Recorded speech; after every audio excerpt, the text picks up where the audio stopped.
Buenas noches con todos. Vamos a continuar con el curso eh, sobre con el módulo, ¿no? Con el módulo 2 del enfoque ecosistémico en el manejo de recursos bentónicos. Y en esta parte vamos a ver en un capítulo 2 que también, ya más referido al tema de los sistemas de cultivo cerrado, ¿no? Específicamente en el sistema de recirculación, y vamos a ver algunas unidades de cultivo, es decir, los formatos y las formas, tamaños y formatos de las unidades de cultivo, ¿no? Que en otras palabras son los tanques, ¿no? Antes de empezar la clase, si no para el final mejor conversaríamos, porque me indicaban que el día 9 de noviembre empezaban con otro profesor, entonces ahí habría que manejar el tema de los tiempos. Eso lo conversamos al final, ¿ya? Entonces, bien, entonces sin más preámbulo, comenzamos con el tema de hoy día. Hoy ya vamos a hacer dos temas, justamente para acelerar un poco el ritmo, así que vamos a avanzar un poquito más rápido de lo normal. Ok. Bien, cuando hablamos nosotros de un sistema, de los sistemas de productivos, estamos hablando de diferentes tipos de sistemas, ¿no? Los sistemas de baja densidad, sistemas digamos, de mediana densidad y sistemas de alta densidad. Hay diferentes formas de hacerlo, ¿no? Por ejemplo, aquí en el sistema de baja densidades, ¿no? Que se le conoce como sistemas extensivos, ¿no? Son sistemas de bajo costo operacional. Hay baja densidad de siembra, es decir, hay poca cantidad de animales por cada metro cuadrado de espacio. Básicamente la alimentación es natural, ¿no? Algo así como, por ejemplo, los cultivos de conchas de abanico, ¿no? Donde básicamente pues el cultivo, la alimentación es lo que provee la naturaleza, ¿no? El mar, ¿no? Uno no le agrega uno alimento a los cultivos de concha de abanico, ¿no? Son sistemas de bajos rendimientos y están sujetos a variaciones climáticas, ¿no? En este caso, mencionaba el cultivo de concha de abanico que tiene justamente esa característica, ¿no? Sin embargo, también en tierra también se observa esto en algunos aspectos, ¿no? Básicamente para el cultivo de algunas especies de peces y crustáceos, ¿no? Luego tenemos los sistemas semi-intensivos, donde aquí hay un incremento de la densidad de siembra. Aquí para poder tener alimento natural, se hace un artificio, ¿no? Se utiliza fertilizantes para generar productividad primaria, ¿no? Sin embargo, también se complementa con alimento formulado, ¿no? Entonces aquí se incrementa un poquito más la productividad, la producción, ¿no? Sin embargo, aquí también requiere un poco mayor de control. Luego tenemos los sistemas intensivos, que son sistemas ya muy dependientes de energía eléctrica, ¿no? Sin embargo, tienen una alta productividad y eficiencia. Aquí, por ejemplo, se requiere ya de un personal que esté capacitado, no simplemente un operario, sino un personal que esté capacitado. Se trabaja a altas densidades, hay fuerte circulación de agua, hay bastante intercambio en el tema de agua, mayor control de los parámetros de cultivo, ¿sí? Acá el tema del monitoreo de los parámetros es importantísimo, ¿no? Por eso es que nos enfocamos muchísimo en el control de los parámetros al inicio. La alimentación es netamente artificial, es decir, a base de alimento balanceado. Se cuenta siempre con sistemas de aireación, equipos para aireación, motores para agua también, ¿no? Y como decía, la carga, pues bueno, para el caso de animales como peces, por ejemplo, se puede cultivar hasta 40 kilos, ¿no? De biomasa en peces por cada 1000 litros, ¿no? Por cada metro cuadrado. Si estuviéramos hablando de crustáceos, estamos hablando de 300 hasta 600 individuos por cada metro cúbico o metro cuadrado. Tenemos otros sistemas, ¿no? Como los sistemas suspendidos. Sin embargo, esto ya es enfocado, ¿no? Para el cultivo de erizos, ¿no? Sistemas suspendidos para el cultivo de erizos, donde se cuenta justamente con boyas demarcadoras, boyas de suspensión. Muy parecido, ¿no? Muy parecido a la implementación a un sistema de cultivo suspendido de concha de abanico, ¿no? Que cuenta justamente con un sistema de fondeo o anclaje.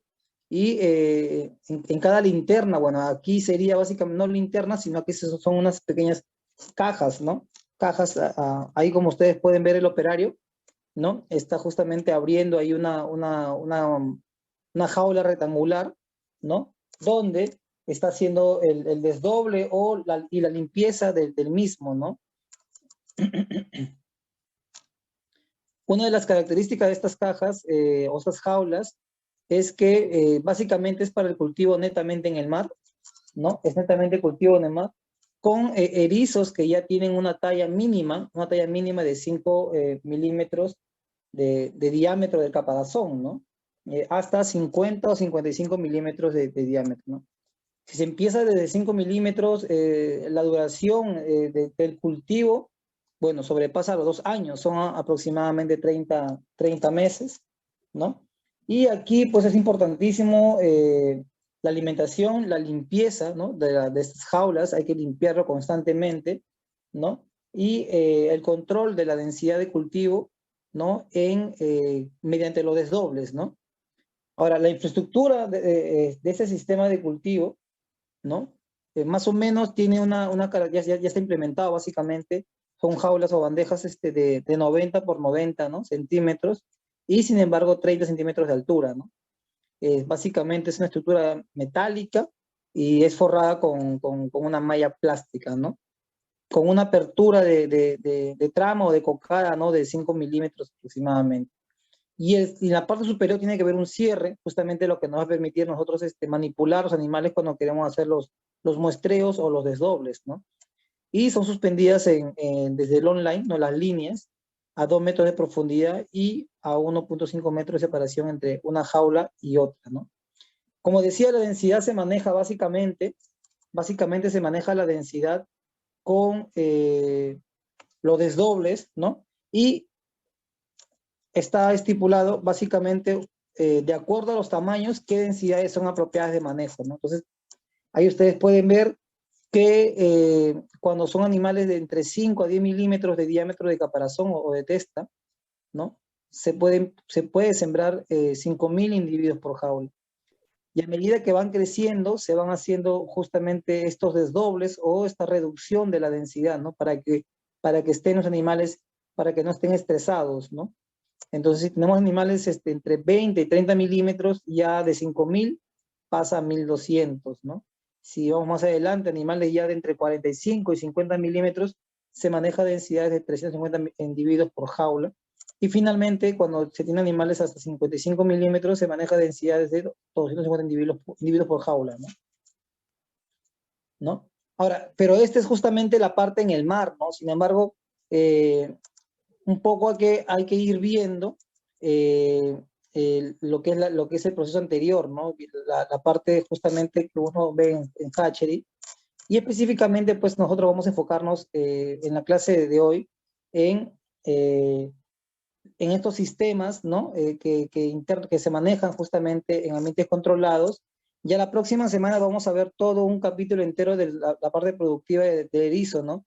Desde hatchery, la producción larvaria, el manejo, la producción en mar. Vamos a ver también el tema de la alimentación y otras estrategias más, ¿no? Netamente hoy vamos a enfocarnos en el tema del sistema cerrado, ¿no? Pero estamos viendo un preámbulo un poco con el tema de cultivo en el erizo, ¿no? Entonces, los sistemas productivos intensivos con bajo recambio, ¿no? Hay diferentes hoy en día. Tenemos los sistemas cerrados en recirculación, que es la imagen de la izquierda, el cual tiene, pues, se caracteriza por tener tratamientos operacionales, ¿no? Para poder filtrar el agua de manera biológica. Tenemos, a ver, no sé si por ahí, ya. Y luego también tenemos ahí los sistemas que se conocen como biofloc, que son sistemas de alta carga orgánica, donde se aprovecha justamente esa materia orgánica para poder producir alimento y controlar, mediante bacterias, controlar justamente el amonio generado, ¿no? Es un poquito ya entrando dentro del cultivo intensivo en biofloc. Básicamente nosotros vamos a ver el módulo en sistemas cerrados de recirculación, vamos a ver algunos principios y cómo funciona en parte el proceso de filtración biológica, ¿no? Como les decía, justamente son sistemas cerrados y son sistemas que incorporan tratamientos, ¿no? Pero ¿cuál es la finalidad de que incorporen tratamientos? Es que nos permita reutilizar el agua, ¿no? Es importante esto desde el punto de vista, bueno, desde un punto de vista de impacto ambiental, ¿no? Eh, Reducir el uso de fuentes de agua es importante desde ese punto de vista. Y además, lo que nos permite también es reducir espacios, ¿no? Reducir espacios. Porque debido a que se puede reutilizar el agua, se puede tratar el agua y nos permite manejar más densidades de animales en un mismo volumen, ¿no? Es que los espacios en metro cuadrado pues se reducen bastante. Es una gran ventaja de estos sistemas al trabajar con tratamientos de filtración mecánica y también biológica, ¿no? Veíamos ahí justamente durante la primera sesión que teníamos algunos procesos, ¿no? Y tenemos básicamente 5 grandes procesos, ¿no? Uno es, bueno, la circulación justamente es un proceso unitario que nos permite movilizar, ¿no? El agua de los tanques de cultivo hacia los diferentes tratamientos. Primero del tanque de crianza, moverlo hacia el tanque de extracción de sólidos o hasta el sistema de filtración de sólidos, luego al sistema de filtración biológica, y es aquí donde justamente el amoníaco, del cual hablábamos la semana pasada, aquí el amoníaco es transformado en un compuesto menos tóxico que es el nitrato, ¿no? Luego también hay un control de los gases, y en este caso el control de los gases básicamente es, primero, desgasificar, es decir, eliminar el CO2 que se genera dentro del cultivo, ¿no? Debido a la respiración de los organismos, como los peces, los animales que estamos cultivando, pueden ser peces, erizos, crustáceos, moluscos, ¿no? Todos ellos respiran, pero también además respiran las bacterias que se encuentran en la unidad de cultivo, ¿no? Y son las que más respiran en realidad y generan CO2, entonces hay que desgasificar el sistema. Seguidamente hay que implementar un sistema de oxígeno atmosférico, ¿no? Y esto es gracias a través de equipos, de equipos mecánicos que permiten inyectar el aire, ¿no? Del medio ambiente que se encuentra en el agua, ¿no? Ojo que no estamos hablando de meterle un equipo que meta oxígeno, ¿no?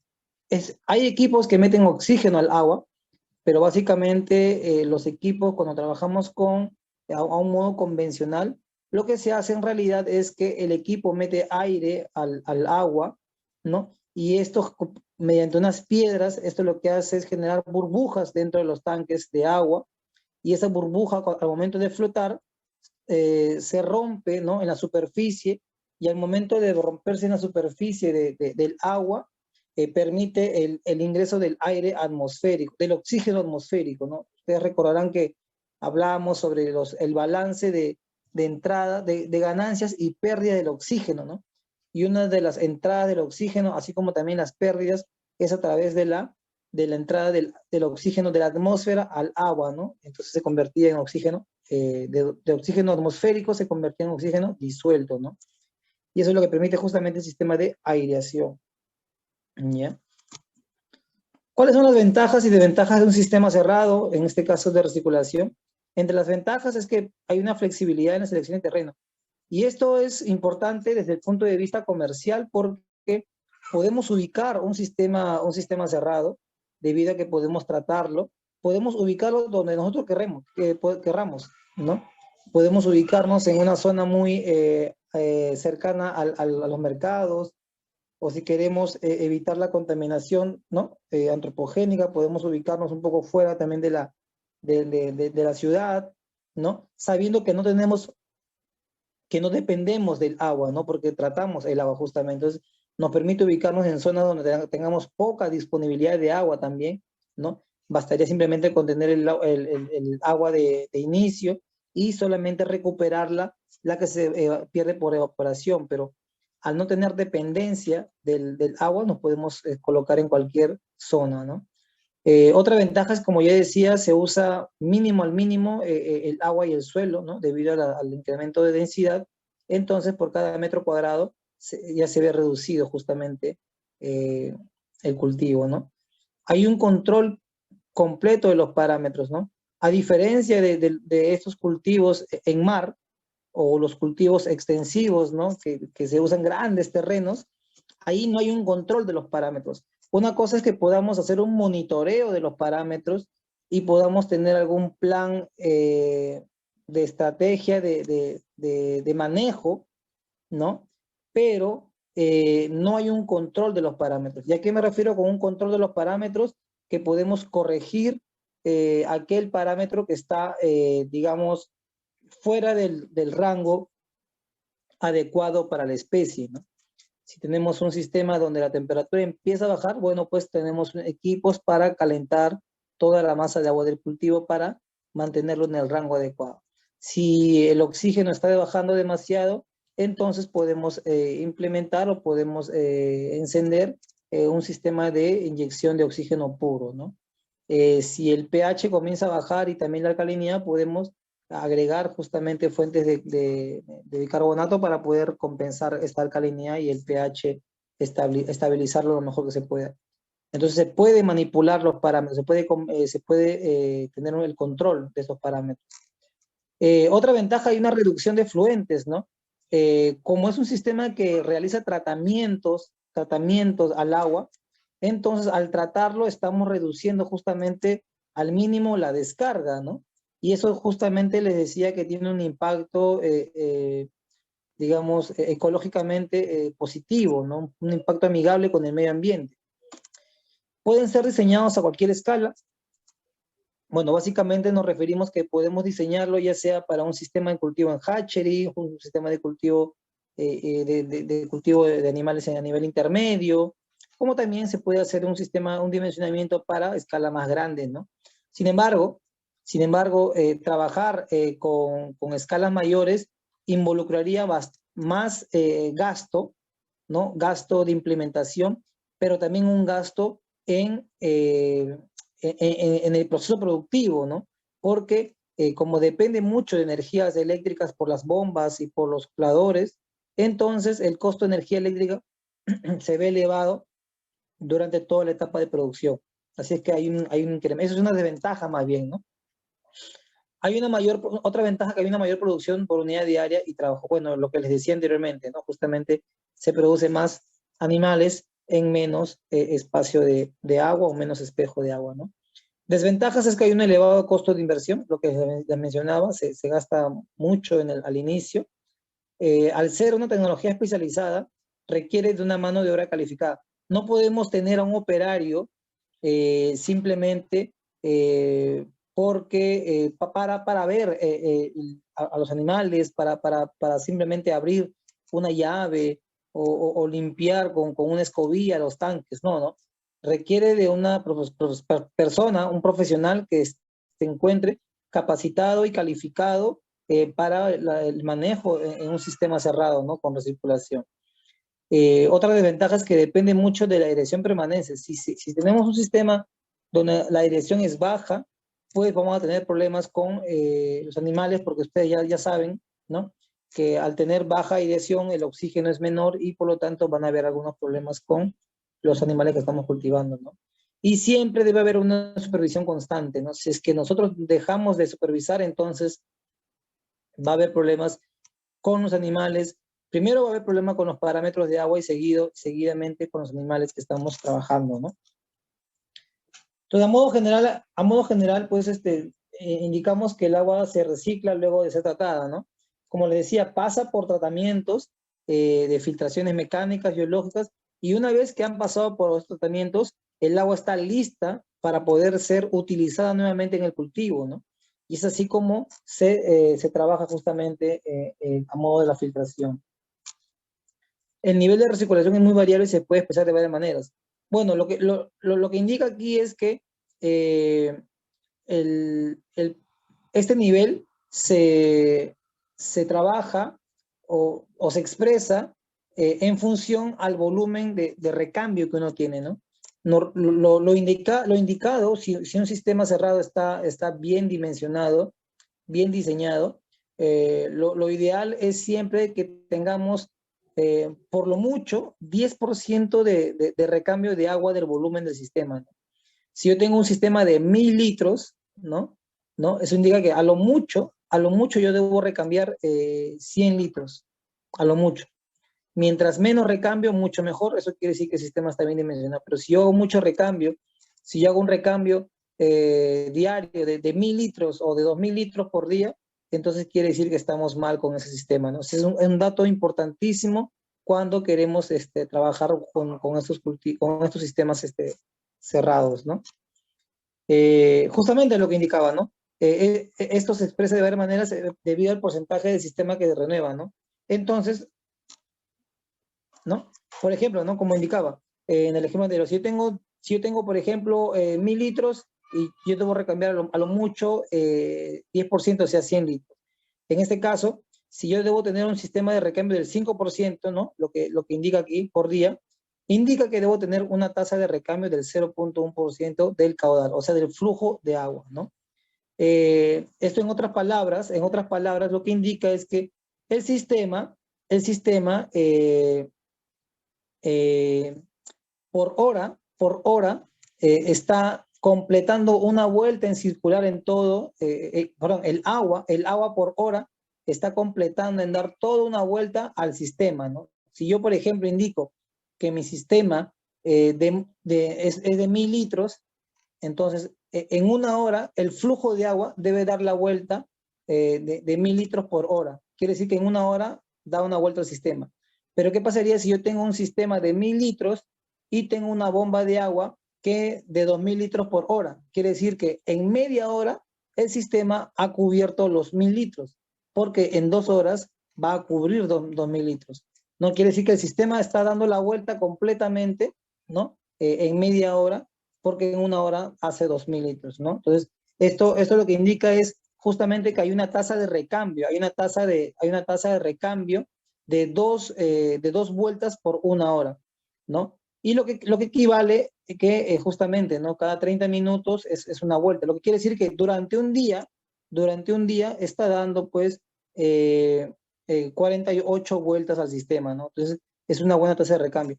Y dicho sea de paso, de modo práctico, un sistema que opera bien, debe diseñarse para que justamente tenga un tiempo de recambio más o menos de 30 minutos hasta 60 minutos, ¿no? Si tenemos un sistema donde la entrada de agua es muy baja, ¿no? Es muy baja y demora, por decirlo así, 2 o 3 horas en renovar toda esa agua, es un sistema muy lento, lo que genera que no es muy eficiente para eliminar todas las excretas que los organismos que estamos cultivando van a dejar en el tanque, ¿no? Y es ahí donde fallamos muchos, porque cuando tenemos un sistema de muy bajo recambio, se rompe esa practicidad del sistema de que debe ser autolimpiable. Y es por eso que algunos tienen que sifonear, ¿no? Sacar la cochinada del fondo, ¿no? De su unidad de cultivo. ¿Por qué? Porque justamente el tiempo de recambio es muy lento. O si no, la estrategia de eliminación de esos sólidos que están en el fondo, ¿no? De las heces, del alimento que no se consume, se queda pegado al fondo porque también el sistema no cuenta con un sistema, con una estrategia de eliminación de estos sólidos de manera autolimpiante, ¿no? Más adelante vamos a ver un poquito a qué me refiero con esto de la estrategia de la circulación del agua para que pueda eliminar los sólidos. Entonces, hablaba también que justamente cuando un sistema es abierto no hay un porcentaje de uso del agua, ¿no? Pero a medida que hay un mayor porcentaje de uso de agua, estamos hablando de un sistema cerrado, ¿no? Porque estamos utilizando, lo ideal es reutilizar el 100%, pero como les decía, normalmente un sistema bien dimensionado se recambia un 10%. Lo que quiere decir está en que reciclamos o reusamos el 90%, ¿no? El tratamiento de las operaciones sanitarias puede incluir diferentes pasos, ¿no? Como indicaba, la aireación y oxigenación, ¿no? Una cosa es airear, quiere decir que inyectamos aire a través de un soplador o un blower con piedras difusoras y nos permite transferir el oxígeno atmosférico hacia el agua, ¿no? Para convertirse en oxígeno disuelto. Y oxigenación sí es un equipo que inyecta oxígeno puro dentro del agua, ¿no? Entonces, es la diferencia entre airear y oxigenar. Eliminación de partículas, ¿no? Acá nos referimos básicamente en que el sistema va generando justamente partículas debido al alimento que no se consume, debido a los peces muertos, animales muertos, eh, debido a las excretas, ¿no? Y el sistema debe tener la capacidad de autolimpiarse, ¿no? Eso es lo que me referí hace rato, debe ser autolimpiable. Biofiltración, una vez que hemos eliminado todas las partículas grandes, ahora sí eliminamos justamente el amoníaco, ¿no? Para que sea más eficiente la transformación del amoníaco, que es muy tóxico, a nitrato, que es un gas menos tóxico, para que sea más eficiente, debemos primero eliminar las partículas grandes, porque si no las eliminamos, entonces va a haber problemas al momento de hacer la biofiltración, ¿no? O la nitrificación. Regular el pH, ¿no? El pH debemos regularlo, indicábamos la otra vez que una estrategia o una de las pautas para que el pH se mantenga estable es manejar buenos niveles de alcalinidad, ¿no? Gracias al uso de fuentes de bicarbonato, ¿no? Reducción del CO2, como indicaba, ¿no? En los animales y las bacterias están respirando y lo que hacen es consumen oxígeno y expulsan CO2, ¿no? Generan CO2. Entonces, ese CO2 se acumula en el agua. Y una manera de reducir este CO2 es también gracias a la aireación, ¿no? Porque la aireación no solamente permite la entrada del oxígeno de la atmósfera, sino permite la liberación de CO2 acumulado en el agua hacia el medio ambiente, ¿no? O hacia la atmósfera. La temperatura, de acuerdo a la especie, ¿no? Hablábamos en los inicios de la clase de calidad de agua, que hay especies que prefieren una temperatura más cálida, más fría, así es que nosotros podemos regular la temperatura gracias a algunos equipos de calentadores, ¿no? Para el manejo. La desinfección, básicamente para la desinfección se suelen usar pues los lámparas de UV, ¿no?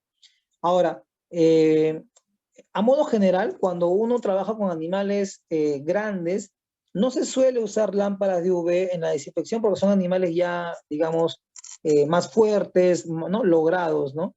Sin embargo, cuando trabajamos en etapas iniciales como larvas o de repente en los huevos, en las larvas, son etapas iniciales, ahí sí es importantísimo trabajar con lámparas UV. Entonces, eso es un requerimiento que no debe faltar en la implementación de un laboratorio para la producción de larvas, ¿no? Implementar unas lámparas UV para la desinfección, ¿no? Ahora, si nos vamos al punto del erizo, ¿no? El erizo, una vez que el erizo haga la reproducción y tengamos, por ejemplo, el hatchery, lo primero que el erizo come son microalgas, ¿no? Y las microalgas deben producirse, ¿no? Deben producirse en el mismo laboratorio. Eh, y las microalgas son muy sensibles a la contaminación.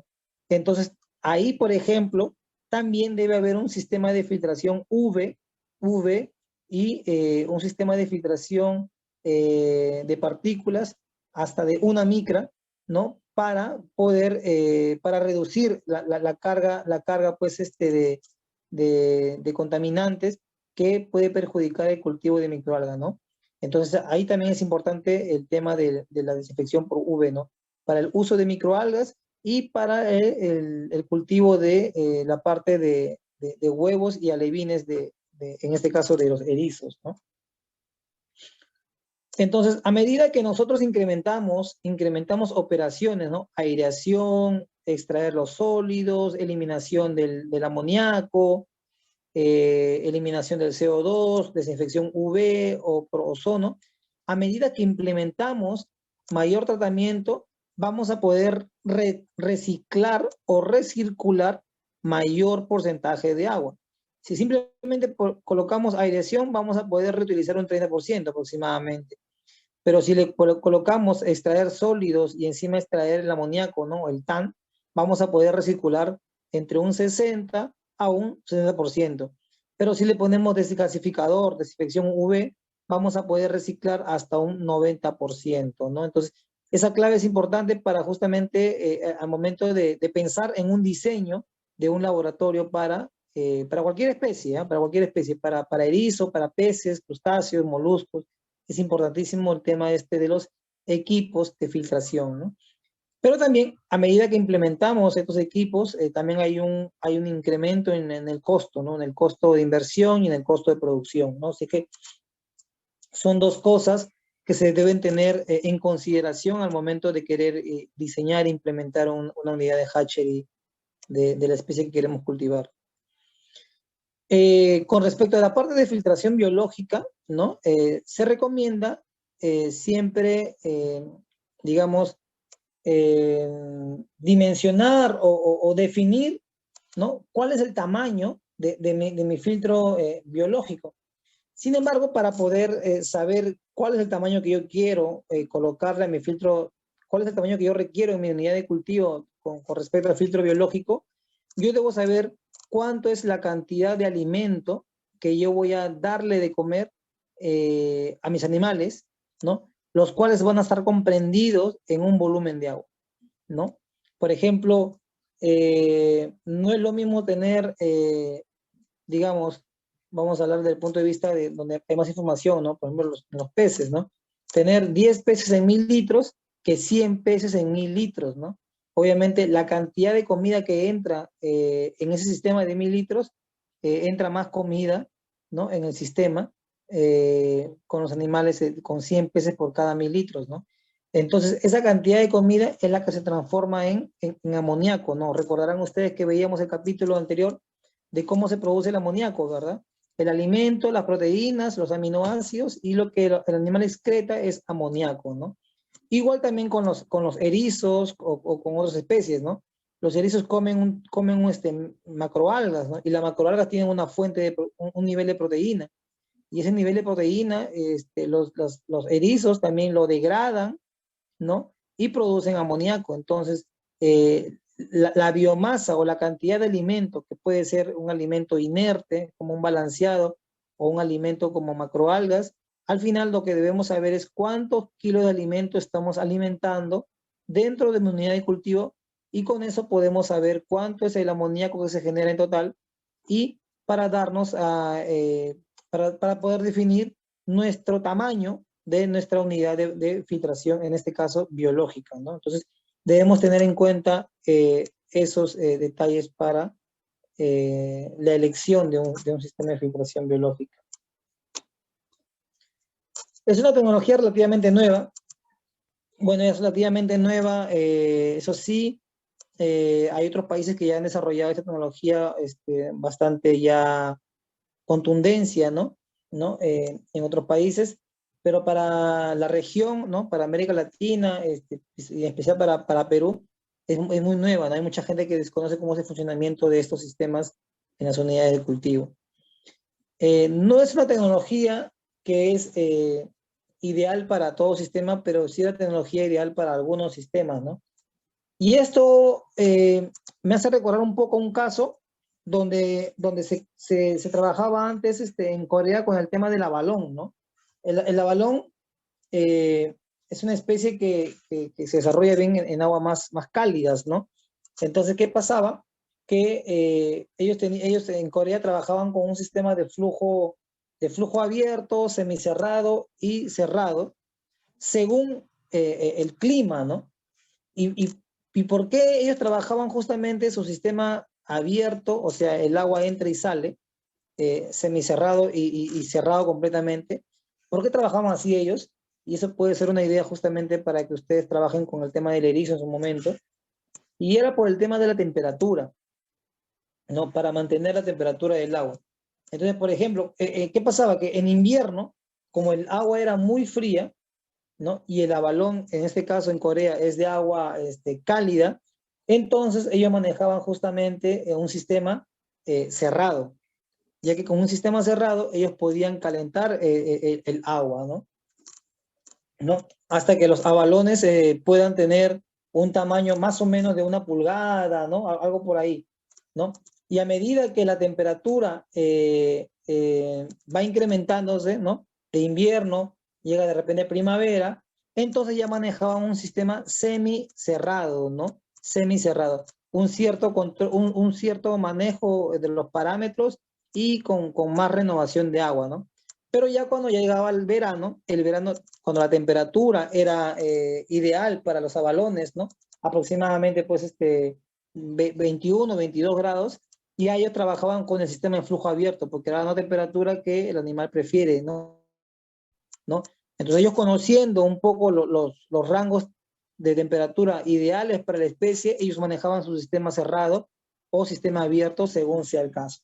Y simplemente haciendo ese manejo, ellos podían producir a balón de lo que normalmente eran 3 años, podían reducirlo a 2 años, ¿no? Entonces era considerable la reducción en el tiempo de cosecha, ¿no? Por eso les indicaba esta estrategia que puede ser utilizada inclusive para el caso de ustedes con el tema del erizo, ¿no? Entonces ahí se van armando un poco las estrategias en el manejo.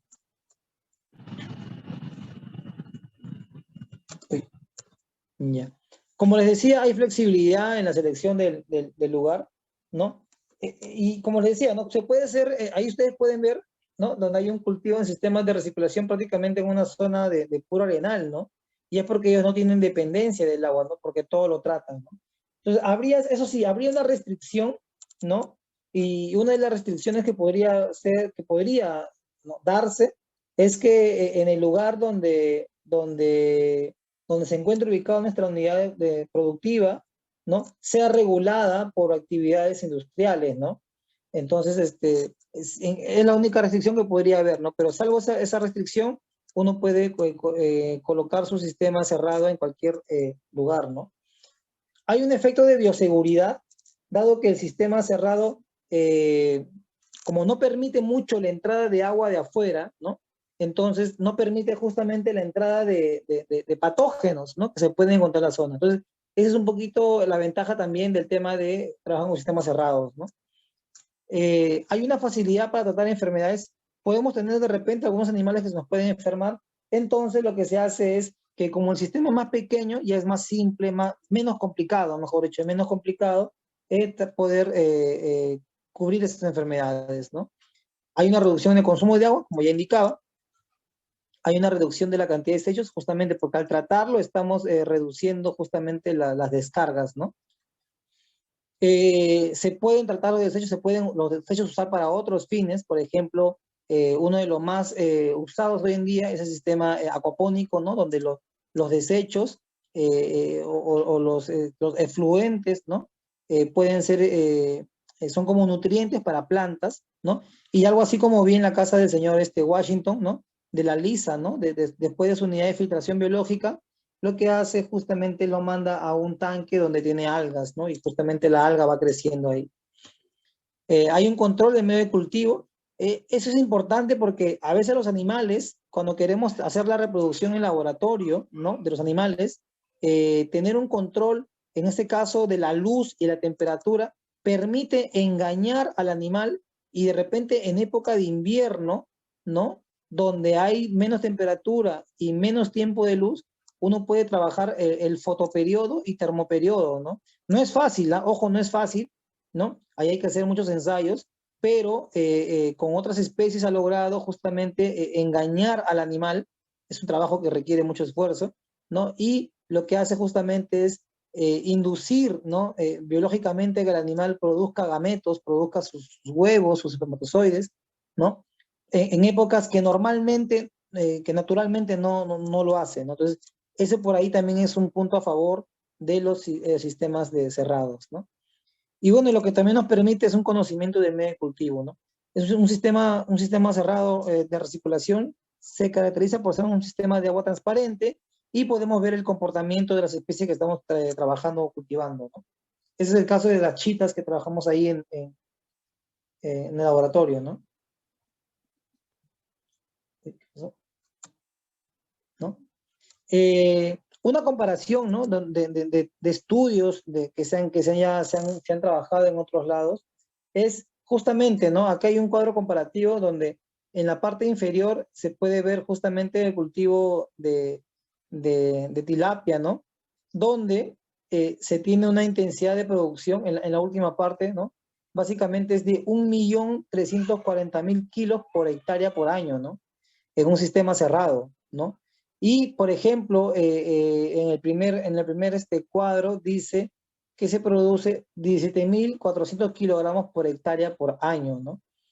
Entonces, en la parte inferior, como se trabaja con un sistema cerrado, ¿no? Ellos utilizan, por ejemplo, para tener una relación, ¿no? Por cada una parte de tierra en sistema cerrado que está abajo, ellos utilizan para un sistema en estanque de flujo abierto 77 veces más terreno que en un sistema ras. Y comparativamente en el tema de volumen de agua, para un sistema cerrado, ellos usan un volumen, ¿no? de 1 frente a 210 veces más volumen en sistemas abiertos. ¿Qué quiere decir esto? ¿No? En la columna donde dice agua requerida, ¿no? Se usa 100 litros, ¿no? de agua por cada kilogramo de tilapia, ¿no? En sistema cerrado. Pero en sistema abierto se requiere 210 veces más, o sea, quiere decir 21.000 litros de agua por cada kilogramo de tilapia producida. Entonces, el impacto en el uso del agua es significativo y por lo tanto también en el tema del terreno, ¿no? Entonces, esa es una gran ventaja de los sistemas cerrados. Comunicado anteriormente, el sistema cerrado tiene unidad de tratamiento, ¿no? Operaciones unitarias.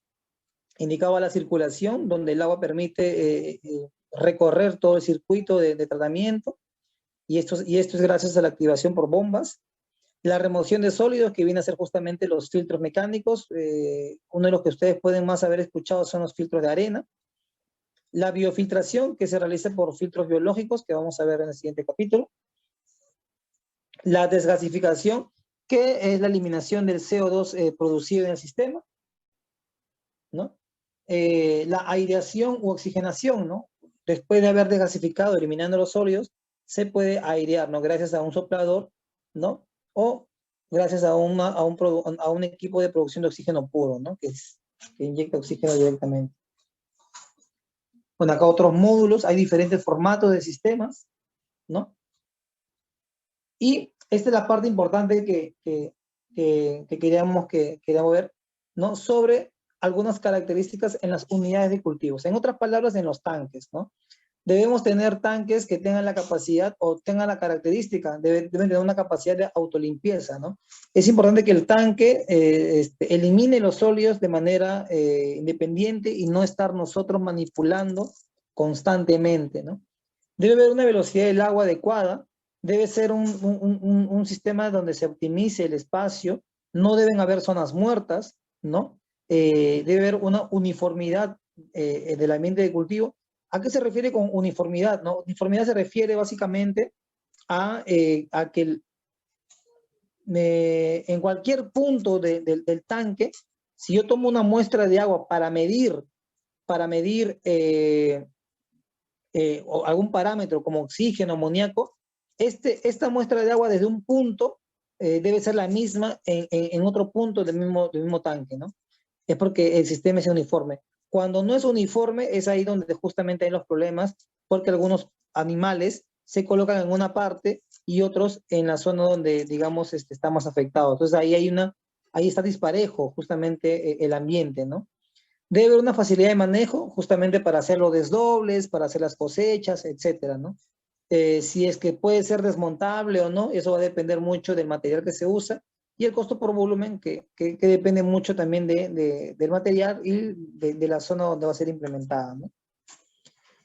Entonces, con respecto a la capacidad de autolimpieza, ¿no? Acá nos estamos refiriendo que, por ejemplo, un tanque debe tener un sentido, ¿no? El agua debe tener un sentido, y este sentido justamente es un sentido donde permite que el agua golpee, digamos, la parte periférica o la parte exterior del tanque y luego se vaya cerrando hacia el centro, ¿no? Lo que permite ahí es justamente juntar todos los sólidos que están generándose, ¿no? Todas las heces, alimentos no consumidos, se generen al medio para luego justamente a través de esta rotación secundaria, lo que hace es justamente empujar los sólidos al centro para poder luego eliminarlo, ¿no? Ahí justamente vemos captura de sólidos sedimental. Ahí es donde justo se evacúan los sólidos, ¿no? Acá hay otro esquema justamente, ¿no?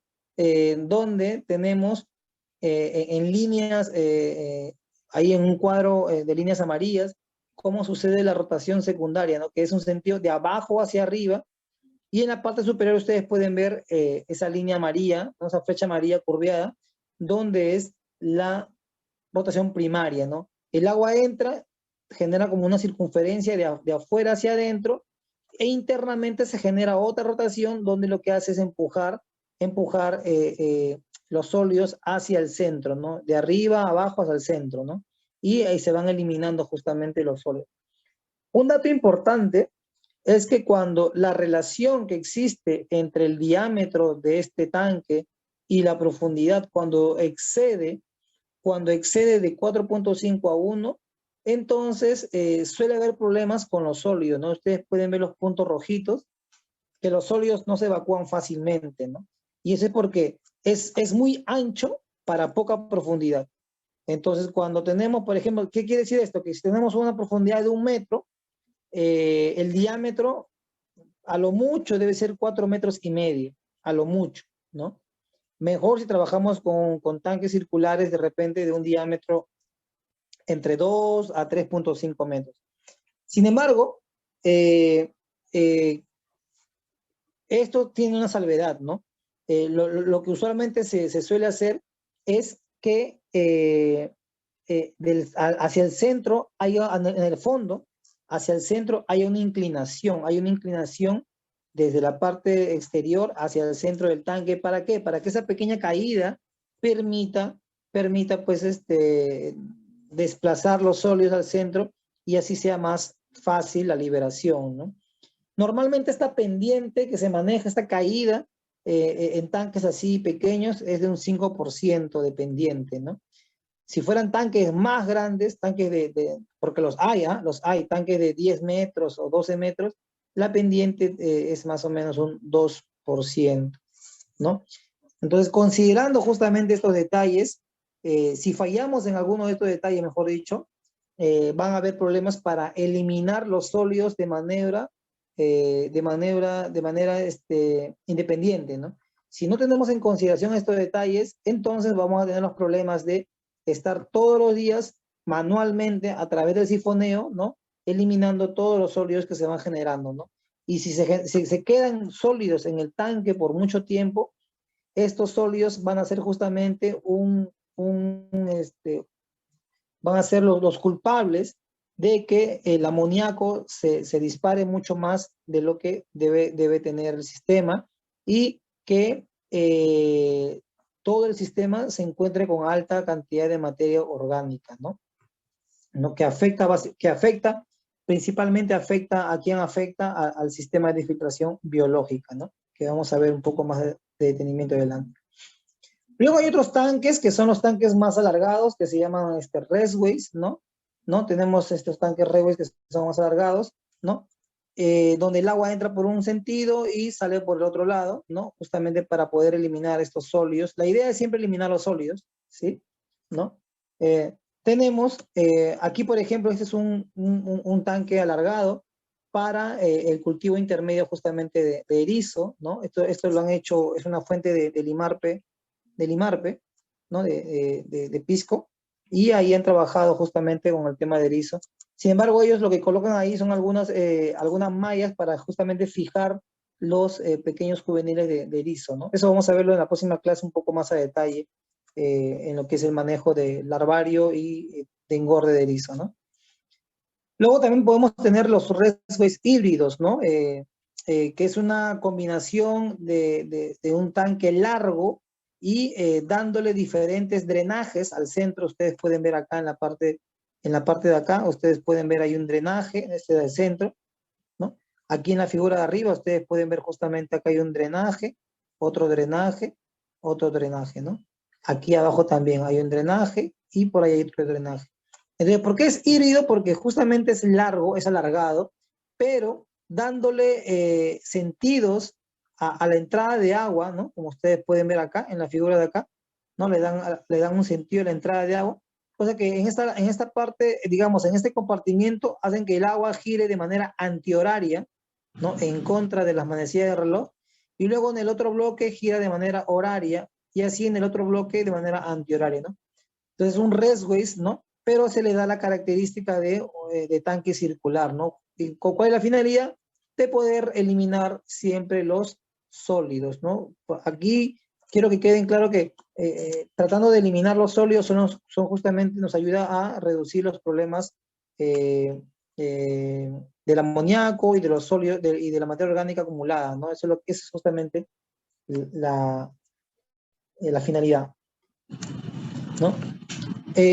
Con respecto al tema de optimizar espacios, a veces podemos decir, ¿qué nos conviene más? ¿No? Y esto va a depender mucho de la especie, ¿ya? Así que esa parte justamente es para el análisis, ¿no?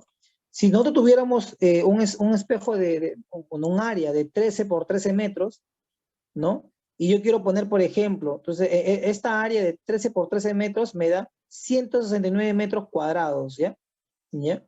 Y yo quiero poner tanques circulares, por ejemplo, como a la izquierda. Yo puedo poner ahí cuatro tanques de 5 metros de diámetro, ¿no? Y por los 4 tanques, ¿no? Me está dando un área de prácticamente 78.5 metros cúbicos, ¿no? Sin embargo, si yo voy a otro formato de tanques alargados, ¿no? Yo acá tengo por cada tanque 88 metros cúbicos. Lo que quiere decir es que yo tengo un 11% más con respecto al volumen del tanque si fuera circular, ¿no?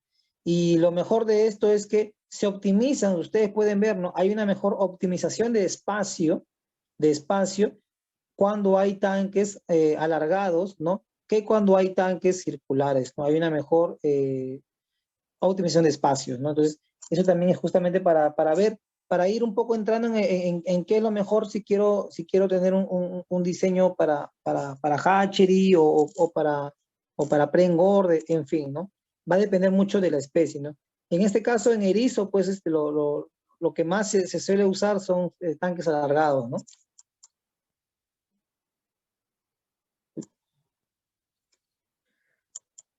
Justamente acá me iba al tema de uniformidad del medio ambiente, ¿no? Del ambiente acuático, ¿no?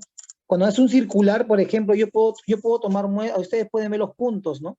El agua para comenzar entra por acá y sale por acá, ¿no? Sale por el centro, ¿no? ¿No? Pero como es circular, el agua siempre está mezclándose de manera homogénea. Lo que quiere decir es que si yo tomo una muestra de agua en este punto rojo, en este, en este o en este, si yo mido oxígeno, temperatura, amoníaco, es más o menos lo mismo, ¿no? O sea, prácticamente lo mismo, como ustedes pueden ver acá, ¿no? En cualquier punto que yo tome, el oxígeno es el mismo y el amoníaco es el mismo, ¿no? Sin embargo, si yo tomo muestra de agua a la entrada y a la salida, como a la entrada está entrando agua fresca, entonces hay mayor cantidad de oxígeno.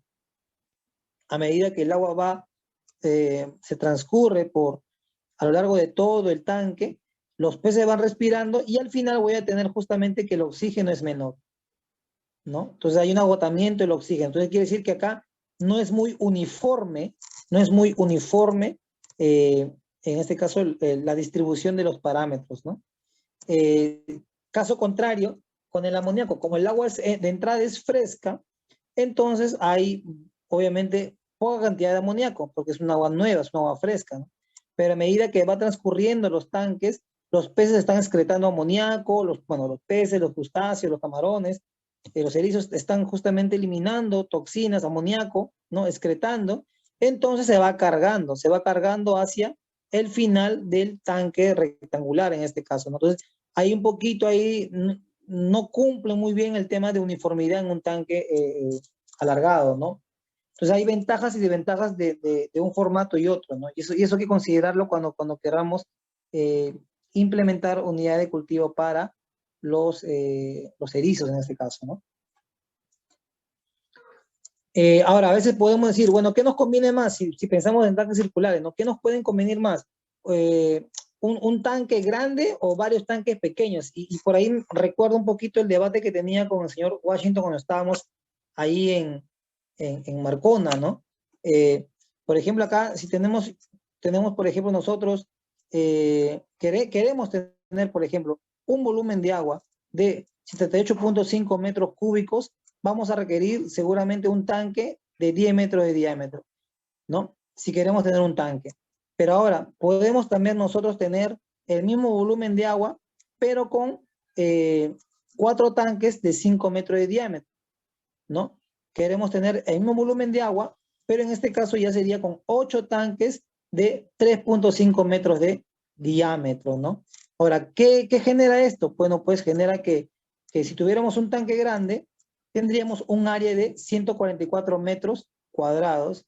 Si tuviéramos 4 tanques medianos, tendríamos 169 metros cuadrados, o sea, 15% más de área, ¿no? Y si tuviéramos 8 tanques, tendríamos 190 metros cuadrados, o un 25% más respecto al primer área, ¿no? Y eso también tiene justamente un impacto en el material que vamos a usar. Tendríamos 116 metros cuadrados de material en el primer caso, 153 metros cuadrados de material en el segundo caso y 185 metros cuadrados en el tercer caso, ¿no? Entonces, ahora, definitivamente gastaría mucho más de repente en espacio, ¿no? En espacio y material sobre todo, ¿no? Pero también hay una ventaja, ¿no? Una ventaja es que si tuviéramos varios tanques, eh, si es que hubiera una pérdida en un tanque, bueno, pues se puede perder un tanque, ¿no? Me refiero a una pérdida productiva, ¿no? De repente una mortalidad de animales, o le entró un parásito, un virus, lo que sea, ¿no? Genera una pérdida, ¿no? Y tengo los otros tanques que se van salvando. Pero en el caso del primer tanque, ¿no? De un solo tanque, si hay una pérdida aquí, se pierde todo, ¿no? Entonces ahí también hay justamente sus pros y contras. Con un tanque ahorro material, ¿no? Pero si fracaso, fracasa todo. En cambio, con el más tanques, gasto un poquito más de material, pero reduzco un poco el riesgo de perder mi producción total en caso tenga un evento de algún patógeno o anomalía, ¿no? Entonces ahí justamente las ventajas y desventajas. Bueno, y ahí tenemos diferentes formatos de tanques. Ahí tenemos de los más comunes y simples, tanques de polietileno, ¿no? Que se caracterizan por ser económicos, de fácil manejo y son ligeros, se pueden colocar en cualquier lugar. Luego también tenemos los tanques municipales, ¿no? Que es una imagen tomada en Colombia, pero viendo la realidad peruana, pues son los tanques de este tipo así los rotoplas, ¿no? Que tienen un sistema de drenaje, ¿no? Y que pueden ser trabajados tranquilamente para cultivo. Otros también tenemos los tanques de fibra de vidrio, ¿no? Estos son los que más usamos aquí justamente en el laboratorio nosotros. Pues bueno, el costo es un poco moderado, son muy duraderos, eso sí, son muy duraderos, son manejables y fácil de reparación, ¿no? En la parte interna es muy lisa, ¿no? Permite justamente una buena limpieza, ¿no? Sin embargo, sí, la desventaja es que deberías comprar varios tanques para que se pueda aprovechar el molde, ¿no? Porque con un solo molde se pueden hacer varios tanques, ¿no? No es conveniente, no es conveniente pedir un solo tanque, ¿no? Porque si no te cobran mucho más caro por el molde. Una alternativa también es los tanques de membrana, que son muy mentados hoy en día, muy mencionados, ¿no? Y normalmente, pues, son de material, ¿no? Que se usa de polietileno de alta densidad, ¿no?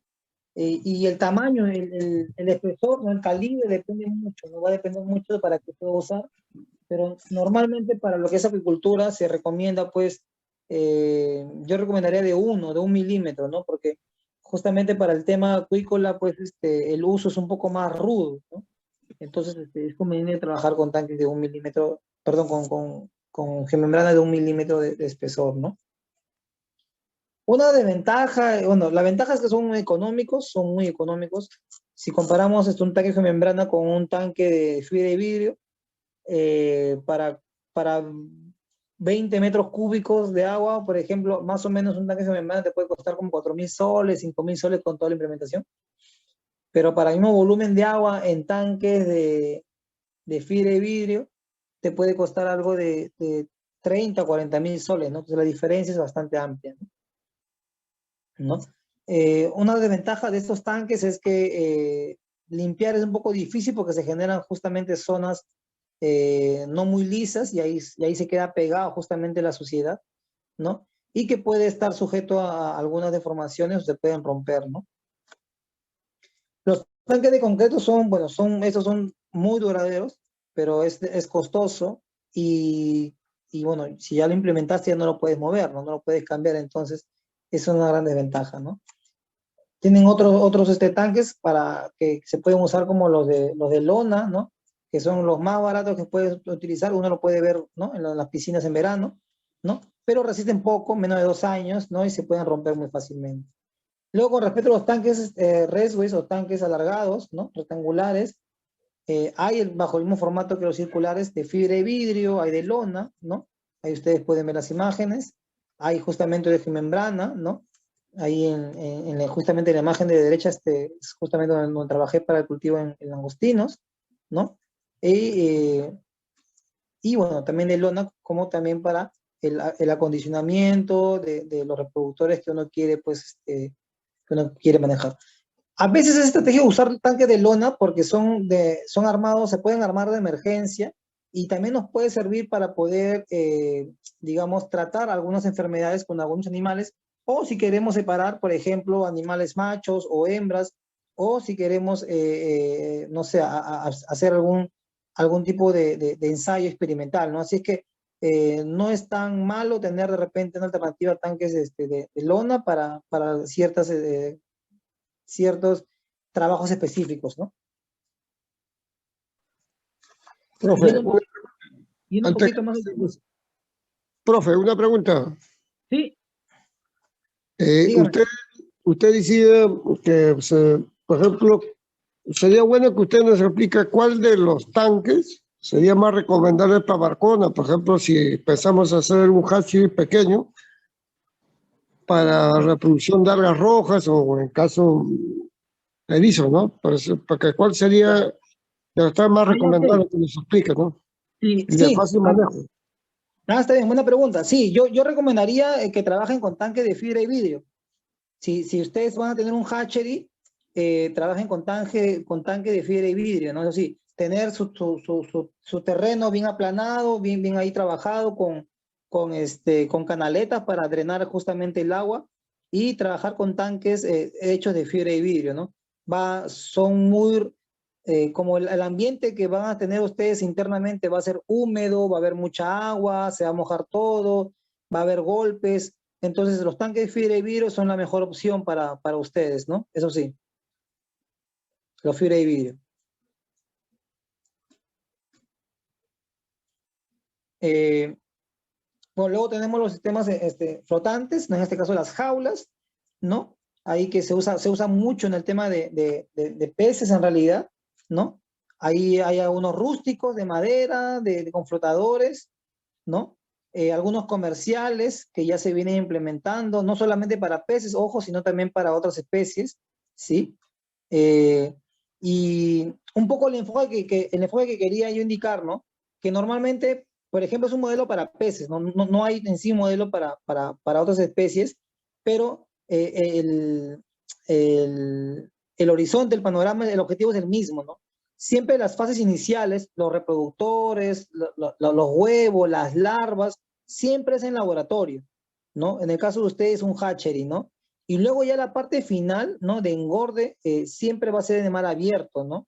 Entonces, ustedes van a tener un sistema de productivo, primero en ambiente controlado para la reproducción, en la parte de fertilización, ¿no? De los huevos y el manejo larvario, y luego ya la parte final de engorde ya lo harían ustedes en jaulas, en sistema suspendido, como hemos visto al inicio, ¿no?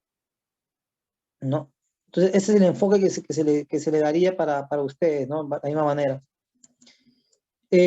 Ahora, de estas estructuras hay calidades, ¿no? Ahí vemos, por ejemplo, hoy en día que se está trabajando muchísimo, son las jaulas de HDPE, ¿no? De polietileno de alta densidad, que son muy duraderas, son muy ligeras, pero muy duraderas, ¿no? Y se está pues aplicando para los cultivos en mar, como los cultivos en agua dulce, y para otras estructuras, pues que como también que se usa como balsas, ¿ah? Así también, si ustedes van a tener ahí un sistema suspendido, definitivamente van a requerir una balsa, así es que también se puede trabajar para hacer balsas, ¿no? De este tipo de material, ¿no? Ahí, por ejemplo, hay una imagen de lo que mencionaba en Sechura, ¿no? La empresa Ciacor Perú, que cultiva justamente las chitas, ¿no? Y no sé si algunos vieron el video la otra vez, ¿no? Y ahí tenemos justamente cultivo de chita. Bueno, la empresa, ¿no? No yo, sino la empresa tiene cultivo de chita ahí en jaula, ¿no? ¿No? Y como les decía, para ellos han tenido que identificar primero las condiciones de cultivo para poder implementar ese sistema ahí. ¿Hay alguna pregunta? Sí, ¿Hay en alguna pregunta? en ese punto que la pregunta, ¿los juveniles de esas chitas fueron producidos en Imarpe o no? Sí, claro, en este caso sí, tengo entendido, tengo conocimiento de que ellos obtuvieron estas chitas del laboratorio de IMARPE, ¿no? Y ellos obtuvieron las chitas juveniles de IMARPE, lo llevaron ahí a la empresa. En la empresa misma, ellos tuvieron un sistema de recirculación, ¿no? Donde ahí la adaptaron, la condicionaron, la aclimataron y luego ya la mandaron para la jaula, ¿no? O sea, hubo un proceso un poquito lento para salvaguardar justamente a los animales, ¿no? Sí, pero se obtuvieron de laboratorio los peces, eso sí. Profe, una pregunta más. Tenemos conocimiento también que en el sur están cultivando corvina, ¿no? Y esas corvinas también fueron donados por Fondepes, ¿es cierto o no es cierto? Ahí no estoy muy informado, pero sí sé que tienen sí sé que han implementado una línea, sí, han implementado, o sea, lo que sí sé es que están trabajando con el tema de la reproducción de corvina, eso sí. Ya creo que tienen algunos avances en la obtención de larvas y juveniles, ¿no? Ya de laboratorio, ¿no? Eso sí, sé que ya han avanzado en eso. Ahora, lo que sí desconozco es que si ya lo están llevando a la fase ya de engorde en jaula, ¿no? Pero eso es la parte que desconozco. Pero las primeras etapas ya lo están haciendo en laboratorio con producción de semilla, ¿no? De laboratorio. Una tercera pregunta, profe. ¿Cuál sería el procedimiento para solicitar una donación de semillas de Limarco? ¿Cuál es el procedimiento? ¿Cómo Habría, lo tienen? habría que ver. ¿Permanentemente tienen semillas o ellos producen cada vez que hay una solicitud? Eh, bueno, antes de la pandemia, de acuerdo ellos producen semillas de acuerdo a un plan de trabajo, ¿no? De acuerdo a un plan de trabajo y también de acuerdo a unos marcos de proyectos que han tenido, ¿no? Como ellos han participado en algunos proyectos PENIPA, y justamente esta imagen que ellos tienen, que muestro acá, perdón, con la empresa Ciacor, es un proyecto PENIPA, ¿no? Entonces estuvieron ellos enmarcados en un proyecto PENIPA para dar las chitas y la empresa se dedicaba a hacer el engorde en las jaulas. Entonces, una de las vías es, bueno, enmarcarse en un proyecto, en un convenio, un proyecto y un convenio con IMARPE. Bueno, ahí tendrían que ya hablar con la dirección, acercarse y ver qué beneficios obtendría la institución, porque la institución debe tener un beneficio definitivamente, y bueno, cómo va a ser la colaboración, ¿no? ¿Cómo va a ser porque la colaboración puede darse, o sea, o puede interpretarse a veces, ¿no? Que simplemente el IMARPE da los peces, ¿no? Pero también de repente el IMARPE puede participar activamente con ustedes. Entonces ahí ya se conversa, ¿no? Eso ya entraría en detalle en el tema de convenio, ¿no? Pero ahí sí, eso es básicamente enfocarse en un convenio y en un proyecto, ¿no?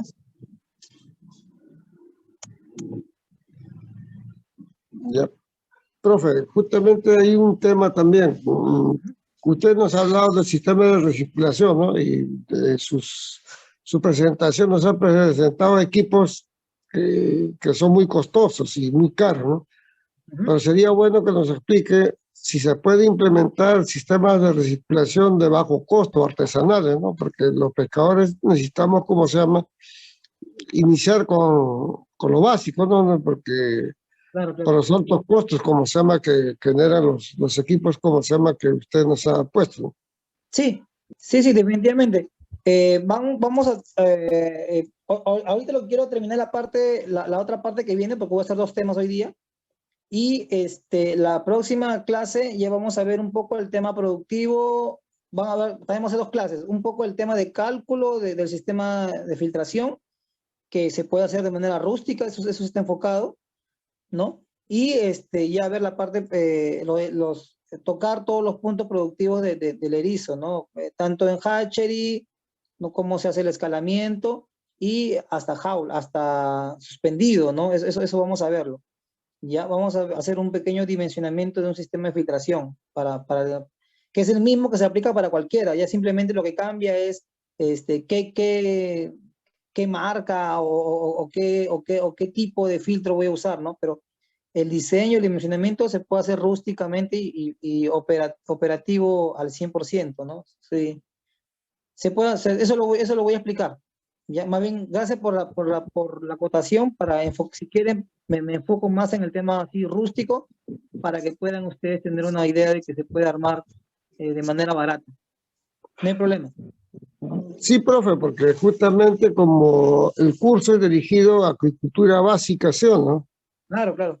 Entonces lo que a nosotros nos interesa más. ¿Y por qué nos interesa más manejar estos sistemas?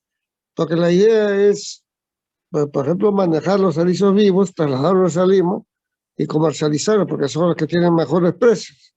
Entonces, pero para eso tenemos que manejar todo un sistema de reciclación, un sistema de control de calidad de agua, ¿no? Y sí se puede manejar a bajo costo, ¿no? Y nos gustaría que el próximo curso nos prepare sobre ese tema, porque eso es lo que más nos interesa, ¿no? Sí, sí, sí.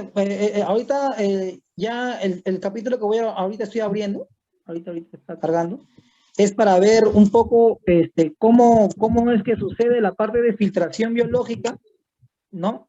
Que es la parte que hay que entenderlo bien para luego ya meternos al tema del cálculo. Sí, acá justamente estoy entrando al siguiente capítulo. A ver, un segundo, un segundo.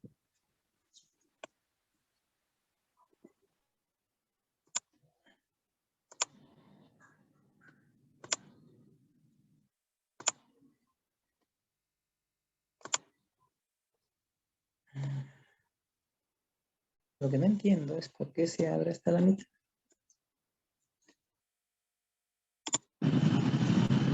Es lo que no entiendo.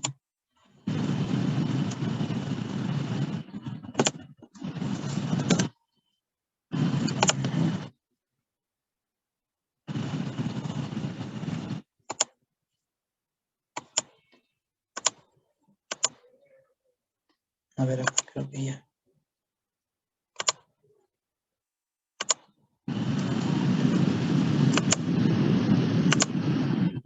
Creo que ya. Ahora sí. Ya, entonces ahora justamente ese capítulo 3 es el principio de la filtración biológica y los diseños, ¿no? Para los sistemas de cultivo en especies bentónicas. Entonces vamos a ver hasta el principio y ya para la siguiente clase vamos a ver ya el diseño, ¿no? Los diseños, el cálculo, ¿no? Eso vamos a ver, ¿sí? Entonces, a ver, un momento.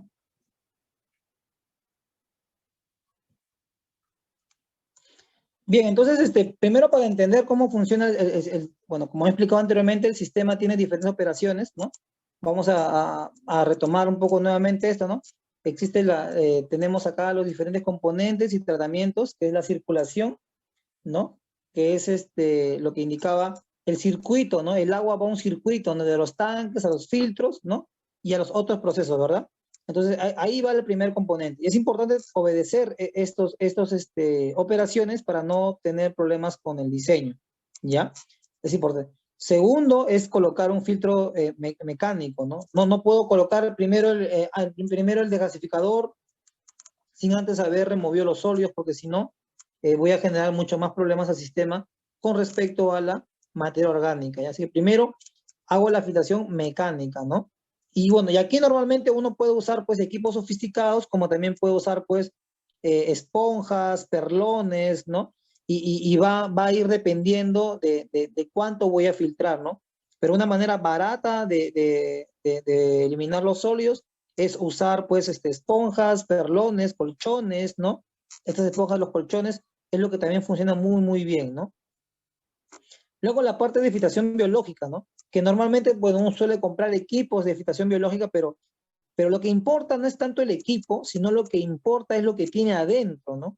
Ese sustrato, bueno, se le conoce como media filtrante, ¿no? El sustrato, ¿no? Que usualmente es de plástico, pero puede ser también de conchitas, puede también ser los ruleros, yaces, pueden ser taparroscas, ¿no? Entonces, una manera barata de poder tener sustrato, ¿no? Es comprar taparroscas, yaces, ruleros, ¿qué más? ¿Qué más? Tubo corrugado, ¿no? Son sustratos que nos permiten justamente como usarse como filtración biológica, ¿no? Y los desgasificadores, bueno, básicamente, pues, una manera, simple es, con la aireación, ¿no? Con nuestra bombita de aire que bota el aire, nos permite justamente eliminar estos gases, ¿no? Y finalmente la aireación propia, ¿no? Permitir que ingrese el oxígeno atmosférico hacia el agua, ¿no? Para que se convierta en oxígeno disuelto, ¿no? Entonces, lo que vamos a ver ahorita es justamente los biofiltros, ¿no? Vamos a ver cómo se comporta justamente el sistema de filtración biológica para luego ya pasar al diseño, ¿ya? ¿Por qué es importante manejar justamente los compuestos nitrogenados, ¿no? Uno por el tema de calidad de agua, ¿no? Para que los peces se encuentren en unas condiciones adecuadas, y otro por la capacidad de carga. ¿A qué me refiero con la capacidad de carga? La cantidad de animales que yo puedo soportar, que puede soportar mi sistema, ¿sí? Entonces, si yo tengo un buen manejo de los compuestos nitrogenados, voy a poder tener la mayor cantidad de capacidad de carga en el sistema, ¿no? Esa es justamente la idea. Habíamos visto, un poco recapitulando, cómo se produce el amoníaco, ¿no? O el nitrógeno amoníaco total, ¿no? Por la ración, que es la comida, que está compuesta por proteínas, y las proteínas tienen unidades pequeñas que son los aminoácidos, y los aminoácidos, debido al metabolismo, los animales van a generar amoníaco, y aquel alimento que no es consumido, las bacterias van a degradarlo y van a generar también amoníaco, ¿no? ¿De qué dependía tener NH3 y NH4? Dependía mucho del pH, ¿no? Eso lo habíamos visto en la clase pasada. Por otro lado, el pez también orina, y al momento de la orina, en contacto con el agua, se genera más amoníaco y bueno, y también CO2, ¿no? Ahora, hay una manera matemática, bueno, es una fórmula muy básica en realidad, de cómo saber cuánto amoníaco va a tener el sistema. ¿Sí? Hay una manera numérica de cómo calcular cuánto amoníaco va a tener el sistema. Y ahí vamos a ir entrando un poquito justamente al tema del cálculo, ¿no? Es un cálculo muy básico, ¿no? Donde P de TAN, o sea, es la tasa de producción, o es la producción del amoníaco, del nitrógeno amoníaco total, eso significa NAT, que puede estar, pues, en cuántos kilos de amoníaco por día, ¿no? Pues kilos, gramos, miligramos, eso vamos a ver en función de cuánto alimento vamos a meter. R alimento es la tasa de alimentación. ¿Cuántos kilos de alimento voy a alimentar, no? El PC es porcentaje de proteína cruda en la dieta, ¿no? Normalmente para los peces, ¿no? Se suele trabajar, pues, con un porcentaje de proteína. Si es para peces marinos, de 50 proteína, cuando son animales pequeños, 40, 45 cuando son más grandes, ¿no? Pero para el caso de peces de agua dulce, como la tilapia, por ejemplo, se trabaja entre 32, ¿no? De proteína al inicio, perdón, 40 de proteína al inicio y termina en 32 hasta en 28 de proteína al final, ¿no? A medida que los animales van creciendo, el nivel de proteína es menor, ¿no? Esto es para cualquier especie, ¿no? Entonces, por ejemplo, y ahí tenemos lo que era, como indicaba, lo que era el R, que es la cantidad de alimento, el P es el porcentaje de proteína de la dieta, ¿no? Puede ser cualquier dieta, porque la proteína es una fuente de nitrógeno, así que eso se mantiene, el cálculo va en función al porcentaje de la proteína de la dieta, ¿no? No importa si es un alimento peletizado, un alimento balanceado o otro tipo de alimento, ¿no? Lo que importa es la proteína que tiene ese alimento. Y por 0.092.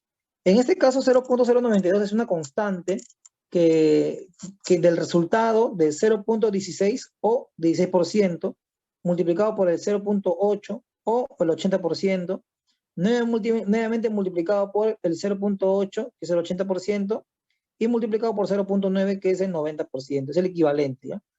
¿Y qué significa 16%, 80 y 90, ¿no? 16% significa que la proteína, lo que nos importa, como ustedes pueden ver en la gráfica, acá, la proteína tiene los aminoácidos, ¿no? Y los aminoácidos tienen justamente aquí en su formulita el grupo N, ¿no? NH2. ¿no? El grupo de los aminoácidos, ¿no? Grupo amino. Entonces lo que importa acá es el nitrógeno. El nitrógeno es el culpable. Ustedes pueden ver acá tenemos el nitrógeno y el producto de la excreción es nitrógeno, ¿no? Entonces lo que nos importa a nosotros es el nitrógeno, ¿no? Por eso que acá dice, ¿no? 16% de la proteína es nitrógeno.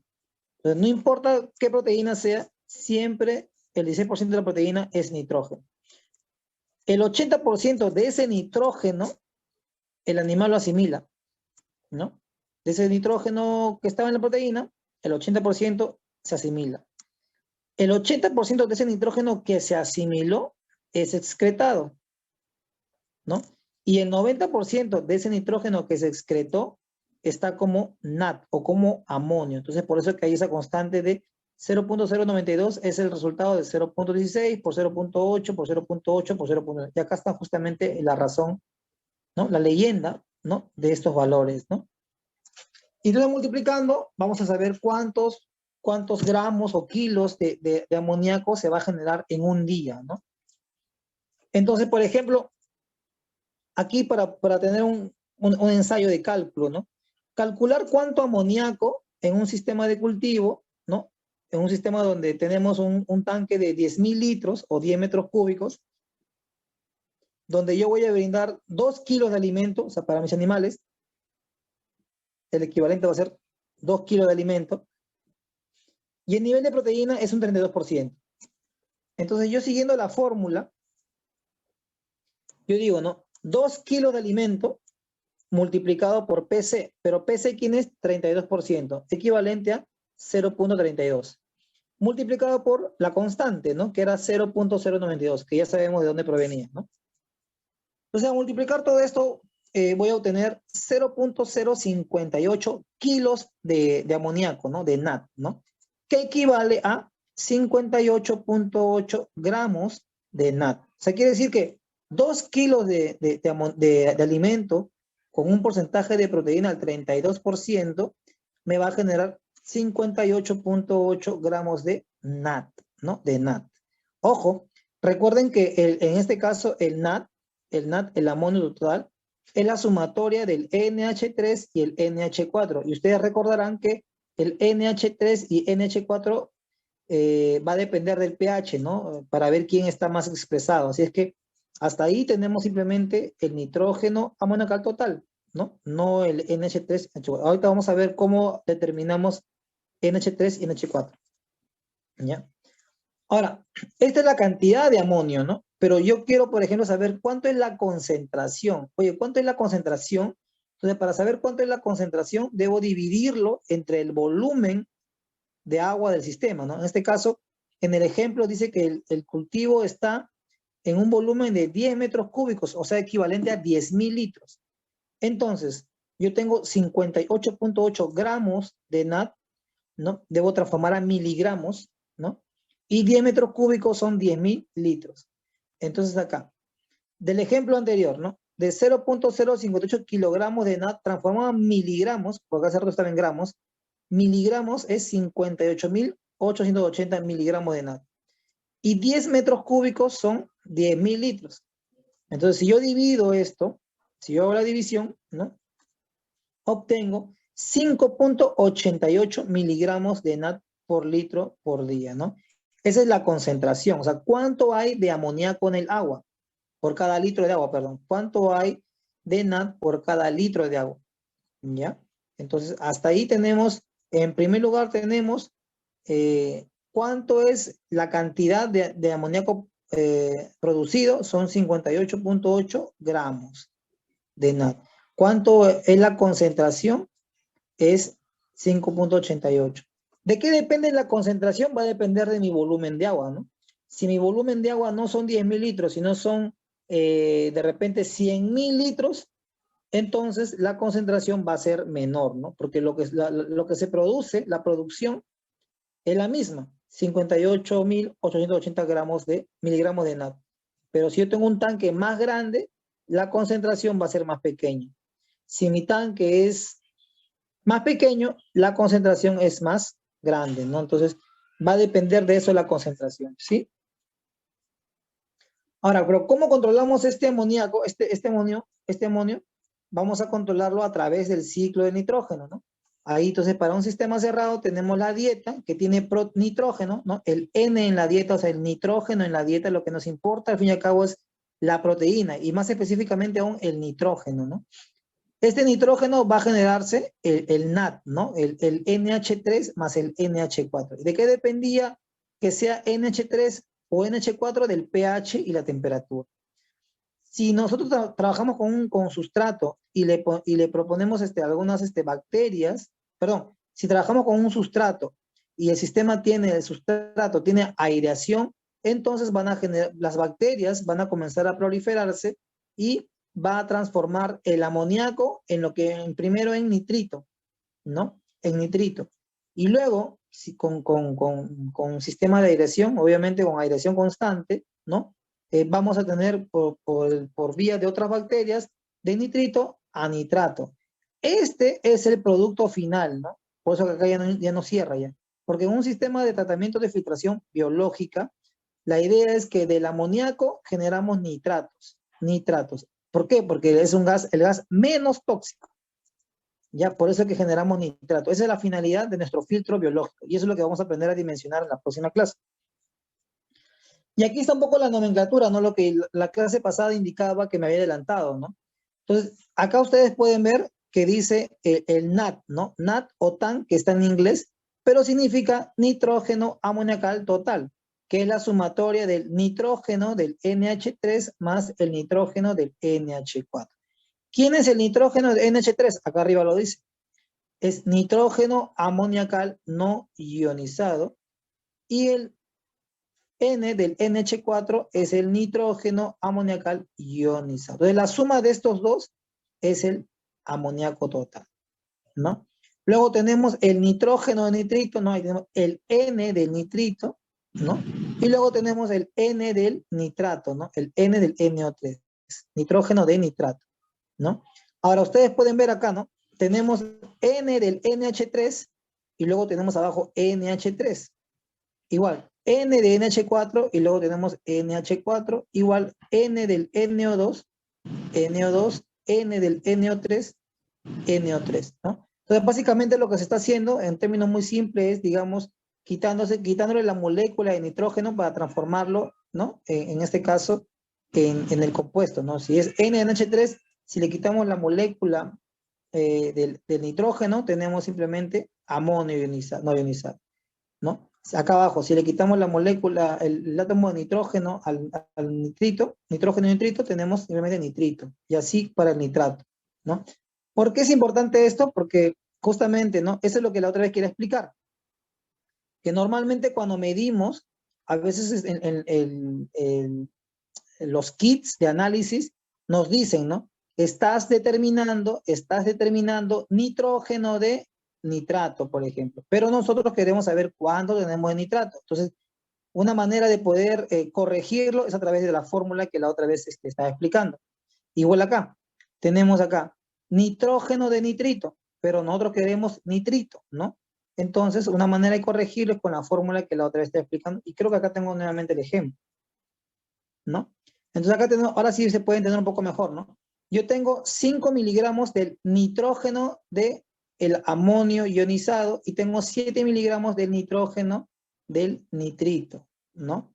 Entonces, un poco lo que decía la otra vez la fórmula es que nosotros, en términos prácticos, si yo quiero corregir el N del NH3 y obtener NH3, ¿no? Simplemente debo multiplicar el resultado por 1.22. ¿Por qué? ¿Por qué 1.22? Porque es el resultado de dividir 17 entre 14. Entonces, si yo multiplico 5 por 1.22, me debe salir 6.1. Pero ya es un 6.1 del amonio no ionizado, porque estaba como nitrógeno del amonio no ionizado, ¿no? Acá, ¿no? Nitrógeno amoniacal no ionizado, que es el N del NH3, y tenemos el amonio no ionizado, que es simplemente el NH3. Entonces, lo que tenemos que siempre hacer es llevarlo siempre, o sea, quitarle esa pequeña molécula de nitrógeno, ¿no? Cuando hagamos la práctica, yo voy a dejar una plantilla para que ustedes simplemente coloquen el valor y ya pueda ser transformado, ¿no? Simplemente lo que quiero es que entiendan, estamos llevando NH3 y NH4, ¿no? Esa parte no se preocupen ustedes, ¿sí? Entonces acá simplemente es, ¿de dónde sale, no? Justamente el factor de corrección es 1.22. Y con respecto a nitrito, igual, ¿no? Dividiendo 46 entre 14, mi factor de corrección que necesito es de 3.28. Entonces, si yo tengo 7 miligramos de nitrógeno, de nitrito, y yo quiero saber cuánto tengo solamente de nitrito, al multiplicar 7 por 3.28, yo obtengo que en realidad tengo 23 miligramos de nitrito, lo cual estamos con valores muy, muy altos. ¿Ya? Porque recuerden ustedes que el amonio, el NH3 en este caso, y el nitrito deberían de ser siempre por debajo de 1 miligramo, porque si sobrepasa esas concentraciones es muy tóxico para los animales.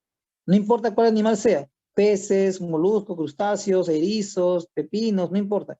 O sea, es muy tóxico y puede desencadenar a la muerte de los animales. ¿Ya? Sin embargo, con el nitrato, con el que es el NO3, este compuesto nitrogenado, sí no es muy tóxico, ¿no? No es muy tóxico. Se requieren muchísimas concentraciones para que sea tóxico para los animales. Recordando un poquito, ¿no? ¿De qué dependía tener NH3 o NH4? Pues dependía del pH, ¿no? Si tengo un pH que va un poco más para lo básico, o sea, un pH mayor a 7, entonces voy a tener más amonio del NH3, el cual es muy tóxico. Y caso y contrario, si tengo un pH ligeramente ácido, o sea, menor a 7, voy a tener más NH4, ¿no? Hay tablas, eso tampoco no es un problema, que nos permiten saber, justamente ya con eso termino, nos permite saber que si yo tengo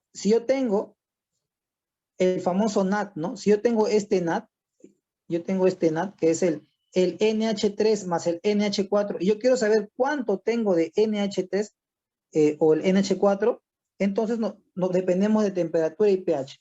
Entonces acá hay una tabla que me dice, oye, ¿cuánto tengo de porcentaje del NH3, ¿no? A diferentes niveles de pH y temperatura. ¿No? Eso es lo que me dice la tabla, ¿no? Entonces simplemente yo cuando determino cuánto tengo de amoníaco, de NAT, ¿no? O de nitrógeno, tal, voy a saber cuánto tengo de NH3, que lo que me interesa es el NH3 porque es el que es muy tóxico, ¿no? Y es el que debo de procurar tener siempre por debajo de 1, ¿no? Entonces voy a poder calcular con esa tabla, ¿no? Entonces un poquito, viendo acá las flechas, cuando el pH aumenta, ustedes pueden ver, ¿no? A la temperatura de 16 grados y en cualquier temperatura, el porcentaje de este NH3 va incrementándose. Ustedes pueden verlo acá, ¿no? Y cuando la temperatura aumenta, también aumenta el porcentaje del NH3, pero el impacto es más grueso, es más fuerte con el incremento del pH. Ustedes pueden ver acá la diferencia, ¿no? Entonces es clave el tema del pH, ¿no? Entonces, volviendo un poquito al ejemplo que acá obtuvimos. Entonces, en el ejemplo que les mostré, teníamos 5.88 miligramos de NAT por litro por día. Es de NAT. Entonces, yo quiero saber cuánto tengo de NH3. Entonces, supongamos que mi cultivo, ¿no? En el agua, estoy a temperatura de 28 grados y un pH de 7.2. ¿Ya? Ahí ustedes pueden ver 1.1. 1.1 es el cruce del agua a 28 grados y un pH a 7.2. Entonces obtengo 1.1. 1.1 significa 1.1% de NH3. Quiere decir que al valor que yo obtuve acá de 5.88, lo voy a multiplicar por el 1.1%, o sea, 1.1 sobre 100, y ese valor me va a dar la cantidad de NH3, que es el más tóxico, ¿ya? Entonces acá, siguiendo, recapitulando, ¿no? Ahí tengo arriba, el nitrógeno amoníaco total, o sea, el NAT, es la suma del NNH3 más el NNH4. Entonces, yo tengo temperatura de 28 grados y un pH de 7.2. Esto equivale al 1.1% del N del NH3. Eso quiere decir que 1.88 por 1.1% obtengo 0.065 miligramos, ¿no? Ahí ustedes pueden comprobarlo con la multiplicación. 0.065 miligramos del N del NH3 por litro. Pero yo no quiero el N del NH3, yo lo que quiero es el NH3. Entonces, aplicando el factor de corrección, que es 1.22, ¿no? Ahí ustedes pueden corroborarlo después. Si yo multiplico 0.065 por 1.22, ¿no? Voy a obtener que yo tengo 0.078 miligramos del amonio, ¿no? Ya no es el N del NH3, sino es NH3 por litro. Y por consecuencia, si yo tengo 0.065 miligramos de nitrógeno del amonio no ionizado, voy a obtener 5.815 miligramos de N del NH4. Y para el caso del NH4 voy a obtener 7.56. Porque al fin y al cabo es la diferencia, ¿no? Entonces, ahí ustedes pueden ver que aquí lo que debemos de procurar es que cuando encontremos los valores de nuestro nitrógeno total, nitrógeno amoníaco total, debemos medir temperatura, sí o sí, temperatura y pH. Temperatura y pH, y luego determinamos en la tablita cuánto es ese porcentaje, se multiplica y luego sabemos qué tan tóxica está nuestra agua. En este caso, 0.078 no es tóxico, ¿no? Porque normalmente es tóxico cuando, dependiendo del tipo de animal, pero más o menos es tóxico cuando está en 0.1 o 0.2, ¿no? En este caso es 0.078, ¿no? Entonces, dependiendo de la especie, es tóxico, pero en este caso este valor está bastante más que bien, ¿no? Entonces, va por ahí. Bueno, lo dejamos por ahora, ¿no? Para que vayan un poco asimilando la parte teórica y este pequeño cálculo. Y la próxima semana retomamos un poquito este cálculo y nos metemos un poquito en el tema del diseño de los filtros, con también parte del proceso productivo del erizo, ¿no? Desde hatchery, engorde, un poco las pautas, ¿no? De cómo se cultiva, ¿no? Y ahí vamos viendo. ¿Sí? ¿Tendrán algunas preguntas antes de terminar la sesión?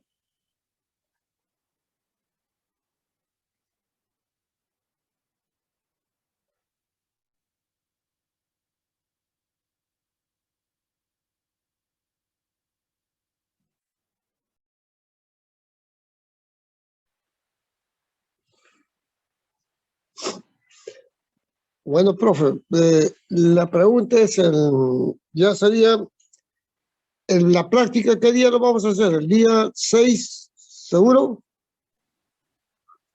Sí, porque me llamaron para indicarme que no iban a poder conseguir los reactivos y me pidieron pues aplazarlo, ¿no? Entonces, por mi parte no había problemas. Sin embargo, la persona que me iba a acompañar para ver el tema de los paneles solares y todo esto, a él se le cruza. Entonces, él no va a poder ir, no va a poder ir.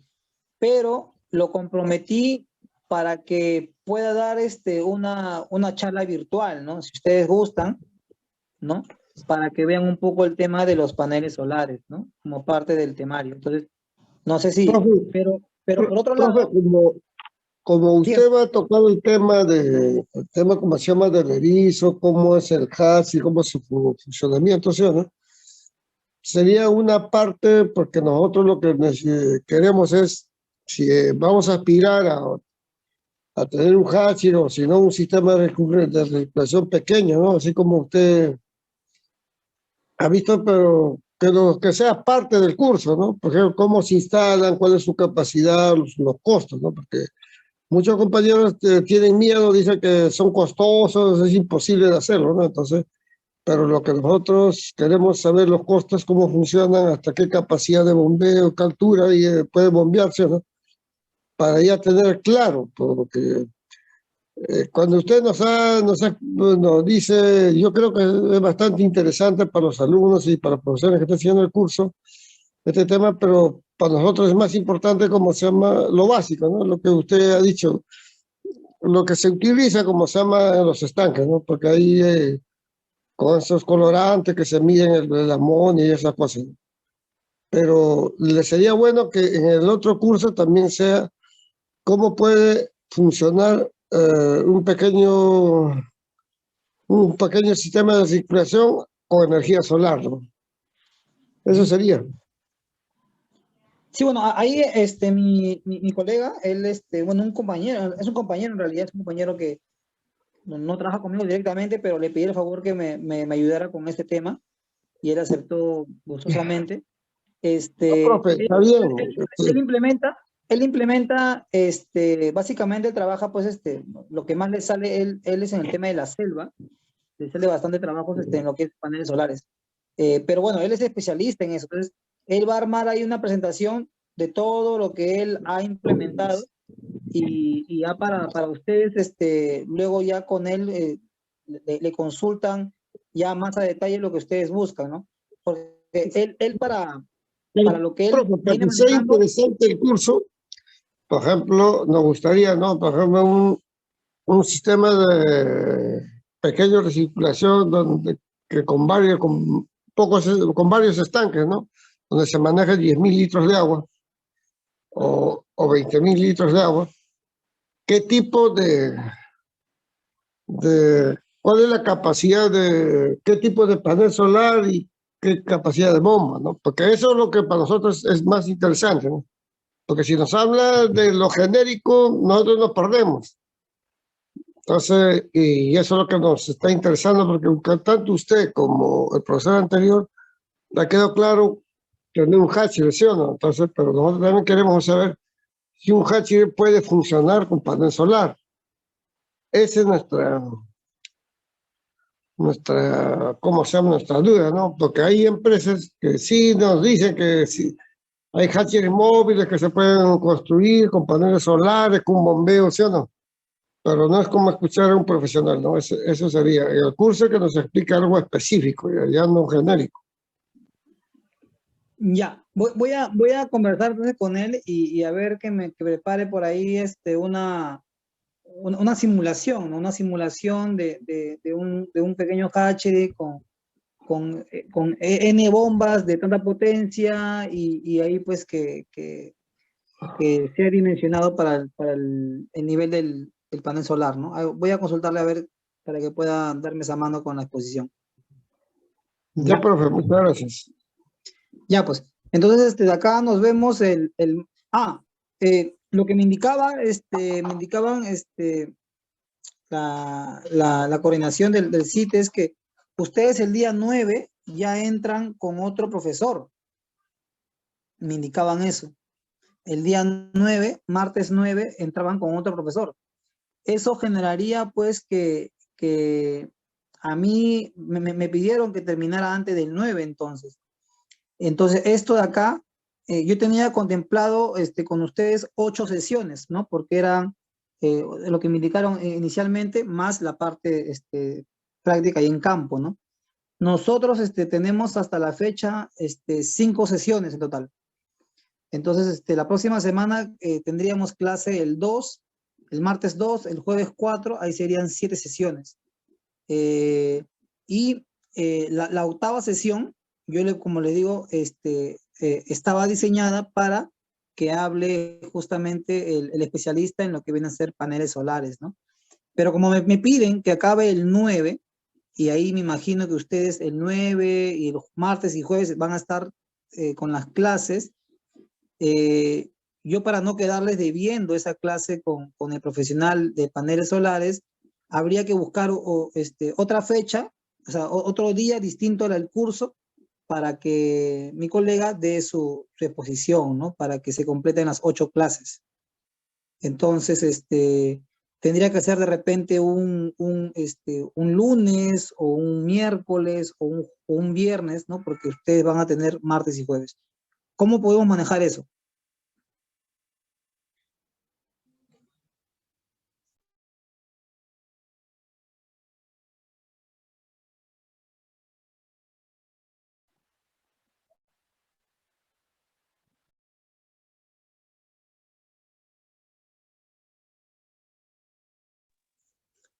¿Aló?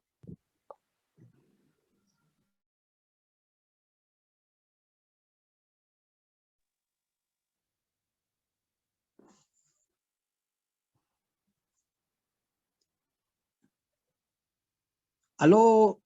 Sí. Profe, ¿me ¿Me escuchó? escucha? Sí, le escucho, señor Washington. Profe, el día 6 tenemos la práctica, ¿sí o no? Así es. Ya. Ese día no puede, bueno, como se llama, ahí acordamos con los mismos participantes qué día lo podemos programar para Ya. completar el curso, porque Sí, sí, sí. Ya, perfecto. ya ahí nos El día, coordinamos. ya, perfecto. Entonces, ese día coordinamos porque ya oficialmente, digamos, por lo que me han pedido, yo terminaría la parte teórica el 4, ¿no? El jueves 4, ¿no? Y el 6 hacemos la práctica y ya ustedes tendrán el próximo curso, ¿no? Pero Claro. igual yo, como le digo, yo coordiné con esta persona, él me dijo que puede dictarlo, no hay problema en dictarlo, y ya sería coordinar internamente con ustedes qué día, ¿no? Para que no se cruce con sus clases. ¿Ya? Ya, profe, Lo sí, coordinamos el conversamos. sábado. Listo, Ya, listo. Así profe, quedamos entonces. entonces. ¿Está bien, verdad? ¿Está bien? Sí, ¿no? Sí, doctor. Ya, perfecto. Entonces así quedamos. Ya entonces nos vemos el martes en la parte teórica nuevamente y ahí vamos avanzando un poquito más con el temario. Muchas gracias por su participación. Que tengan todos ustedes buenas noches. Buenas noches, profe. Buenas noches, profe.